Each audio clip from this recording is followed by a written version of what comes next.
आमच्या channel common man न्यूजला subscribe करा. मी Dinesh Shete, common man news चॅनलतर्फे मी आज इथे आपल्यासमोर आहे. मी शाडूच्या मातीच्या गणपती आणि पर्यावरण या विषयावरती सध्या काही गोष्टी बोलणार आहेत.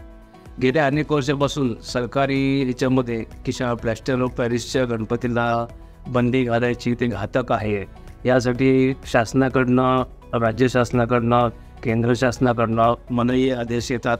ते आदेश आपण लोकांपर्यंत शासन घेऊन जातं आणि पुन्हा पुन्हा तेच पुन्हा त्या POPच्या मूर्ती बाजारात येतात. त्याचे काही विविध कारणं आहेत. ते कोणी म्हणतं की आमचा मागच्या वर्षीचा मानक शिल्लक आहे, त्यामुळे आम्ही ते पुन्हा थोडे उरलेले आहेत, ते काय करायचे, आम्ही त्या मूर्त्यांचं काय करायचं, त्यामुळे आम्हाला ते विक्री करणं भागच आहे. त्यावेळी शासन त्यांना सरेंडर होतं, शासन त्या विक्री करायला परवानगी देतं. मग अशामध्ये कोणी अख्खे कारखानेच POPचे बनवतात आणि मग त्यांचे लेनदेन होऊन ते पुन्हा ते सरासमध्ये ते POPच्या मूर्ती बाजारात आणतात आणि पर्यावरणाला घातक असंच पुन्हा वातावरण तयार करतो. आता प्लॅस्टर ऑफ पॅरिस आणि POP मातीच्या गणपती यामध्ये फरक असा आहे की फार पूर्वीपासून शाडूच्या मातीच्या गणपती ह्या प्रचलित होत्या. शाडूच्या माती गणपती मूर्ती ह्या थोड्याशा बनवायला थोड्याशा कठीण आहे. पावसाळ्यात ते माती ओली राहते, ते सुकणं, त्याला कोरून ते साफ करणं, या सर्व कठीण गोष्टी आहेत त्याच्यामध्ये. त्यामुळे तसं ते स्किल वर्कमध्ये थोडंसं महागडं प्रकरण आहे. आणि POP हे जे लवकर सुकणारं घटक म्हणून ते फार सोपं, अनस्किल कारागीर पण तो सहज बनवू शकतो. साच्या डाय वगैरे टाकून प्लॅस्टर ऑफ पॅरिस पातळ करून आणि ते फिरवलं गोलगोल हात त्याच्यामध्ये तर प्लॅस्टर ऑफ पॅरिसची मूर्ती बनवून जाते. ते हार्ड असते, फिनिश असते, त्यामुळे मूर्तिकारांना ते फार सोपी जाते. पण त्याच्यामध्ये कलाकारी हा विषय राहत नाही. कलाकारी हा विषय न राहता जे कामगार, जे काय वास्तविक कलाकार आहेत, जे मूर्तिकार आहेत, ज्यांच्यामध्ये बोन आर्ट आहे, जे कुंभार आहेत, मातीकाम करणारे, यांच्यासाठी फार ते धोकादायक आहे. आज जरी ते POPचं व्यवसाय मूर्त्या बनवून व्यवसाय करत असतील तरी पण पुढे जाऊन त्यांच्यासाठी फार आर्थिकदृष्ट्या खूप घातक ठरणार आहे, कारण की हा त्यांचा व्यवसाय आहे, कुठेतरी चोरून येणार आहे आणि त्याचं प्रोडक्शन वेळेस खूप मोठं प्रोडक्शन करणार आणि ते अतिशय अल्प दरात ते बाजारात देऊ शकतात. हा एक घटक झाला.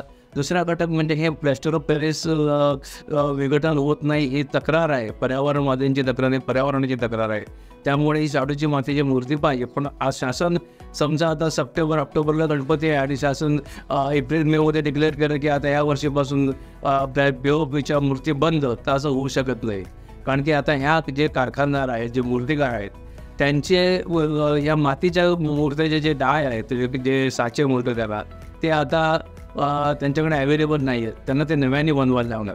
त्यामुळे शासन आता हे 4-5 वर्ष आहे, रोज दरवर्षी तेच रणगाडा गातं, त्याच मूर्त्या पुन्हा येतात. त्यापेक्षा शासनाने आजही इन फ्युचर जर त्यांना ते काही दृष्टिकोन असेल तर त्यांनी या मूर्तिकारांना 1-2-3 वर्षाची मदत घालून द्यावी की या पुढील 2 वर्षात जर POPच्या मूर्त्या ह्या शाडूच्या मूर्त्या जर झाल्या नाहीत किंवा ह्या 2026 साली 2027 साली तर पूर्ण बंदी घातली जाईल. कुठलीही एकही मूर्ती POPच्या विक्री करून देणार नाही. त्यासाठी अटी आणि शर्ती खूप कठीण असतील. अशा गोष्टीने जर ते शासनाने अटी घातल्या तर निश्चितच 1-2-3 वर्षांनी आजपर्यंत रिझल्ट मिळाला असते वास्तविक.